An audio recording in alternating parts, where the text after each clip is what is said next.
Hello friends, welcome to Priya's kitchen. இன்னைக்கு நம்ம பார்க்க போகிற ரெசிபி நல்ல ப்ரோட்டீன் ரிச்சான க்ரீமியான பன்னீர் கிரேவி. இது வந்து உங்களுக்கு பூரி, சப்பாத்தி, ஜீரா ரைஸ், கீ ரைஸ் எல்லாத்துக்குமே ஒரு சூப்பர் காம்பினேஷனாக இருக்கும். நல்ல ஸ்பைசியாகவும் இருக்கும். ஸோ இது வந்து என்னோட ஸ்டைலில் எப்படி பண்ணலான்னு பார்க்கலாம். இப்போ இதுக்கு என்னென்ன தேவையோ அதை ஃபஸ்ட்டு வந்து நம்ம ஊற வச்சுக்கலாம். நம்ம தேங்காய் யூஸ் பண்ண போகிறதில்ல, தேங்காய் யூஸ் பண்ணாமல் தான் இந்த கிரேவி வந்து செய்ய போகிறோம். இந்த டிஷ் வந்து கொஞ்சம் நார்த் இந்தியன் ஸ்டைல்ல இருக்கும்.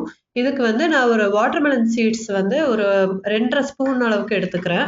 பிளஸ் கேஷ்யூ வந்து ஒரு 5 பீஸ் வந்து கேஷ்யூஸ் எடுத்துக்கிறேன். இதை வந்து நம்ம ஒரு கொஞ்சமா தண்ணி ஊற்றி ஊற வச்சுக்கலாம். ஒரு 15 மினிட்ஸ் ஊறினா போதும். இல்லை நீங்கள் ஹாட் வாட்டர்ல போடுறீங்கன்னா ஒரு 10 நிமிஷம் ஊறினாவே போதும். இப்போ ஒரு ஸ்டெயின்லெஸ் ஸ்டீல் கடாயில 1 ஸ்பூன் அளவுக்கு ஆயில் சேர்த்துட்டு ஒரு 5லேருந்து 6 காஷ்மீரி சில்லிஸ் வந்து எடுத்துக்கிறேன். அந்த சில்லிஸை போட்டு கொஞ்சம் நல்லா வந்து சாட் பண்ணிக்கங்க. வரமிளகா வந்து கொஞ்சம் நல்லா சாட் ஆனதும் பெரிய வெங்காயம், சின்ன வெங்காயம் 2 மிக்ஸ் பண்ணி எடுத்திருக்கேன். ஒரு 2 3 கைப்பிடி அளவுக்கு வெங்காயம் எடுத்திருக்கேன். அதையும் போட்டுக்கோங்க. போட்டு கொஞ்சம் நல்லா வந்து வதக்கிக்கங்க. வெங்காயம் வந்து ரொம்ப வதங்க தேவையில்லை, கொஞ்சம் வதங்கினா போதும். ஏன்னா நம்ம மறுபடியும் கிரேவி வந்து வதக்க போறோம். இது கூட வந்து தக்காளி வந்து ஒரு 3 தக்காளி ரஃப்பா சாப் பண்ணி வச்சிருக்கேன். அதையும் வந்து சேர்த்து நல்லா சாட் பண்ணிக்கங்க. தக்காளி, வெங்காயம், வரமிளகா 3மே வந்து நல்லா சேர்ந்து வதங்கி வரப்போ இந்த கிரேவிக்கு தேவையான அளவு உப்பு வந்து இப்பவே நான் ஆட் பண்ணிடுறேன். ஆட் பண்ணிட்டு வதக்கிக்கங்க. இதை உப்பு ஆட் பண்றப்போ உங்களுக்கு வெங்காயம், தக்காளி கொஞ்சம் சீக்கிரமா வதங்கிடும். அதுக்காக இப்பவே ஆட் பண்ணிடுறேன். ஆட் பண்ணிட்டு இதை நம்ம வதக்குனது எல்லாத்தையுமே கொஞ்சம் நல்லா வந்து ஆற வச்சுக்கலாம் ஆஃப் பண்ணிட்டு. இது கொஞ்சம் நல்லா ஆறுனது மிக்ஸி ஜார்ல ட்ரான்ஸ்ஃபர் பண்ணி நல்லா ஃபைன் பேஸ்டா அரைச்சு எடுத்துக்கோங்க. இது ஃபைன் பேஸ்டா இருக்கணும். கொரன்னு அரைச்சிடாதீங்க. நல்லா ஃபைன் பேஸ்டா அரைச்சிக்கங்க. அரைச்சு எடுத்து வச்சுக்கங்க சைடுல. இப்போ நம்ம கிரேவி வந்து ரெடி பண்ணிக்கலாம். அதே கடாயில 1 ஸ்பூன் இல்லை 1 1/2 ஸ்பூன் அளவுக்கு ஆயில் சேர்த்துக்கோங்க. ஆயில் சேர்த்துட்டு இதுக்கு வந்து நான் ஸ்பைசஸ் வந்து கொஞ்சம் ஹோல் ஸ்பைசஸ் வந்து ஆட் பண்றேன். ஒரு பிரிஞ்சி இலை, ஒரு பீஸ் பட்டை, ஒரு 2 கிராம்பு, அப்புறம் கொஞ்சமா வந்து சோம்பு. ஒரு ஸ்பூன் அளவு சோம்பு சேர்த்துக்கோங்க. சோம்பு சேர்த்து நல்லா வந்து சாட் பண்ணிக்கங்க. சாட் பண்ணிட்டு நம்ம ஆல்ரெடி அரைச்சு வச்சிருக்கோம் இல்லையா, வெங்காயம், தக்காளி, வரமிளகா பேஸ்ட், அதை வந்து இப்போ இது கூட வந்து சேர்த்துக்கலாம்.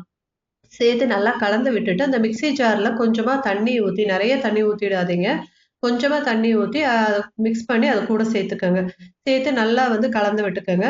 கொஞ்சம் ஹை ஃப்ளேம்லேயே வச்சு வதக்குங்க. இது கொஞ்சம் வெளியே எல்லாம் தெரிக்கிற மாதிரி இருக்கும். ஸோ இப்போ மூடி போட்டு நீங்கள் இது பண்ணீங்கன்னா கரெக்டாக இருக்கும். இது கூட வந்து நான் இப்போ தனியா பவுடர், வீட்லயே அரைச்ச கொரியாண்டர் பவுடர் வந்து ஒரு 1 1/2 ஸ்பூன் அளவு சேர்த்துக்கிறேன். ஏன்னா நம்ம வதக்குறதுல வந்து தனியா சேர்த்தல. காரம் கம்மி பண்றதுக்காக கொஞ்சமா தனியா பவுடர் இந்த ஸ்டேஜ்ல சேர்த்துக்கிறேன். சேர்த்து நல்லா வதக்கி விட்டுட்டு ஒரு மூடி போட்டு கொஞ்சம் ஒரு 5 மினிட்ஸ் வந்து உங்களுக்கு அது நல்லா குக் ஆகட்டும். குக் ஆனதுக்கு அப்புறம் ஹோம்மேட் ஜிஞ்சர் கார்லிக் பேஸ்ட் வந்து 1 ஸ்பூன் அளவு சேர்த்து நல்லா வதக்கிக்கங்க. வதக்கிட்டு மறுபடியும் நீங்க மூடி போட்டு ஒரு 5 மினிட்ஸ் விட்டுட்டு நம்ம பேஸ்ட் அரைச்சிக்கலாம். இது வந்து நம்ம வாட்டர்மெலன் அண்ட் கேஷ்யூ வந்து ஊற போட்டிருந்தோம் இல்லையா, அதை வந்து நல்லா ஃபைன் பேஸ்டா அரைச்சிருக்கேன். அதை வந்து இந்த ஸ்டேஜ்ல வந்து நம்ம சேர்த்துட்டு கிரேவிக்கு எந்த கன்சிஸ்டன்சில உங்களுக்கு தேவையோ அதுக்கு அளவா வந்து தண்ணி வந்து அந்த மிக்சியில கலந்து ஊத்திக்கங்க.